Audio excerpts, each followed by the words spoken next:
Hello, travelers. Boardman21 here, and my mind has just been blown a little bit more with some more information regarding tomes and cemeteries with this interview between 𝐍𝐞𝐶𝐻 and some of the creators of Last Epoch, so I figured I'd blow your mind with the same info and with the third video in one day. So let's go ahead and dive into it and hear what they have to say about tomes, cemeteries, and how it's going to completely change your experience in Last Epoch in Season 2.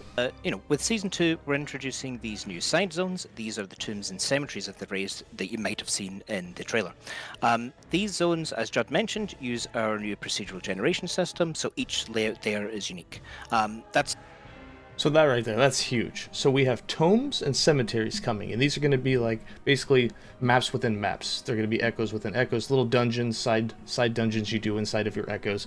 And when you go in them, they're going to be randomly generated, so every experience will feel new with them, which is something that we've wanted for echoes for a very long time, and they're finally implementing this technology into the game, which I'm really excited for that, because we all know how mundane that a lot of echoes feel once you've done them a few hundred times. The theming for this season is based on the Weaver, which we've only alluded to previously through things like the Weaver's lore text. She's a big old spider titan who's trying to shape the world into her own version, and she's busy gathering and experimenting with souls from raised timelines as a source of memories to shape this new world. So the new woven echoes that you'll be exploring are based on these weird experiments by the Weaver, and we'll talk more about these shortly. So to summarize all of that, the start of the journey through the new endgame content really begins when you start exploring these tombs and cemetery side zones. And did you say that there's a tree connected to it, so we get an endgame tree? Is that what I'm hearing? Yes, the Weaver tree. You'll be familiar with systems like this where you can you can adjust the monolith and modify certain aspects of it. So these are I love endgame stuff. These are in monoliths. Will they be like separate like islands or blocks that appear, or will they be inside existing monoliths, and like how often are we going to see them? So both tombs and cemeteries are in the monolith specifically. Tombs spawn inside echoes, roughly about 50% of the time, although there are some ways to influence that. Cemeteries are rarer, and they spawn as a passive echo type, where completing the cemetery is the objective for that particular echo.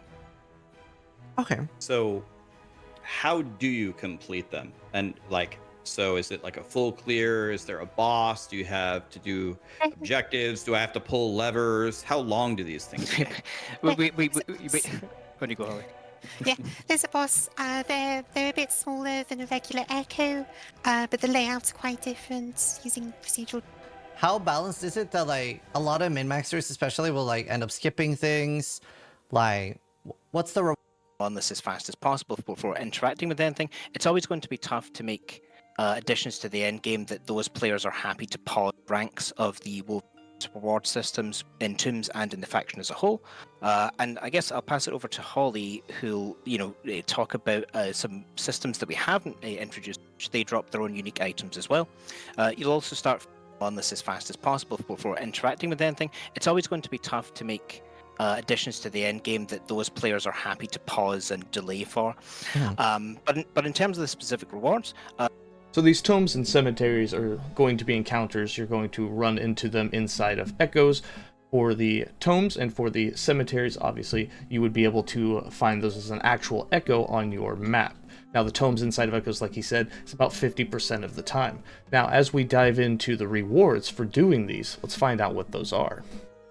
Both zones have the chance to spawn treasure rooms with chests and caches, and as mentioned, the unique bosses for each, they drop their own unique items as well. You'll also start finding woven echoes as items when you progress through these. And both of these zones are the main location where you pick up memory amber. This is the currency that you gain and spend in various ways to progress through the ranks of the woven faction. In terms of memory amber, both zones have cocoons in them that when you destroy them, that releases a soul, and then that soul seeks a nearby enemy and empowers it. Mine's being blown. So as you spend these memory embers, they're gonna power up enemies around you to make it even tougher. Those enemies gain a modifier, they gain more health and damage, and then they drop more memory amber on top of that. And yeah, the memory amber ties closely in with all of the various reward systems in tombs and in the faction as a whole. So that's really exciting. So you're going to get these memory embers as you level through. You'll collect them up, use them as rewards. Using them makes enemies around you be even more powerful, in which you'll get even more of them. You'll go up through the factions with these. And then this is the part that I'm really excited about, the ability to be able to craft and manipulate your idols. So let's go ahead and give this a listen. So when you get to the end of a tomb or cemetery, you'll be able to enchant an idol, specifically a class-specific idol, so one of the ones that takes up 3 or 4 slots in the idol inventory, and that adds a random affix to it from a new pool, and also gives it an amount of Weaver's Touch. Weaver's Touch is like Weaver's Will, but for idols instead of uniques, and it'll upgrade that extra affix it's added and also have a chance to add a new one. So we'll be able to get up to 4 affixes.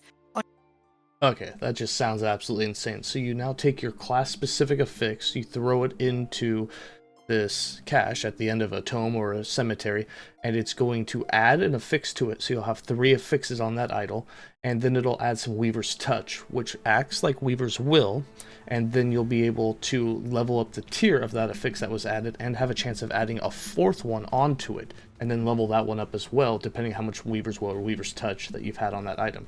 But idols will now have 4 affixes on them, and these new affixes are coming from a new pull, so I'm kind of curious what those affixes will be.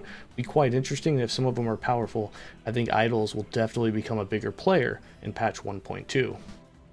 On your class-specific idols now, and the 3rd and 4th affix are from a new pool of affixes, so they're ones that haven't appeared on idols before, and like regular affixes, but unlike other idol affixes, these have 7 tiers, so you can they can upgrade with the Weaver's Touch system.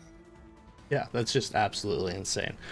Let me know in the comments below how excited you guys are about this. So that's the Tomes of the Erased and the Cemeteries for you. The system, you'll have new bosses in there that will drop new uniques for you. The whole time that you're in these, you'll be able to farm a new currency, the memory embers. When you spend those, apparently they will power up monsters that are nearby you that will then drop even more of them.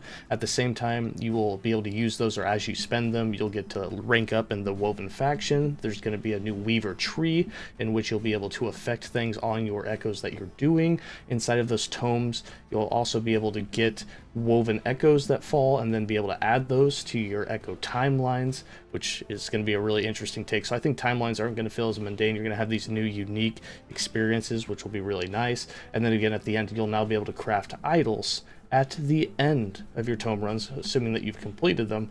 And there's also going to be a chance for you to find some treasure rooms while you're doing this. So all of that sounds really fun, and I can't wait to give these a try. Let me know which thing you were excited about most in the comments below, and I'll see you guys next time.